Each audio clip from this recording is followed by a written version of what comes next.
বাজেটে কৃষি খাতে বরাদ্দ পর্যাপ্ত নয় বলে মন্তব্য করেছেন প্রধানমন্ত্রী উপদেষ্টা ও বিএনপির সিনিয়র যুগ্ম মহাসচিব রুহুল কবির রিজভী।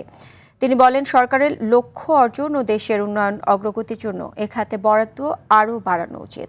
দুপুরে রাজধানীর কেআইবি মিলনায়তনে এগ্রিকালচারিস্ট অ্যাসোসিয়েশন অব বাংলাদেশ অ্যাব আয়োজিত বাজেটে কৃষি উন্নয়নের রূপরেখা ও বাস্তবায়নের চ্যালেঞ্জ শীর্ষক আলোচনা সভায় তিনি এসব কথা বলেন। রিজভী আরও বলেন, বাজেটের আকার বাড়লেও সে তুলনায় কৃষি খাতে বরাদ্দ বাড়ানো হয়নি, যা দেশের কৃষি উন্নয়নে প্রতিবন্ধকতা সৃষ্টি করবে। দেশের কৃষি পণ্য সংরক্ষণে প্রযুক্তিগত উন্নয়ন ও গবেষণার তাগিদ দেন রুহুল কবির রিজভী। 38 কোটি টাকা, তো সেখানে মানে বাজেট বৃদ্ধি হয়েছে 17.7%। সেই তুলনায় কৃষির যেটা বৃদ্ধি হয়েছে সেটা খুব বেশি না।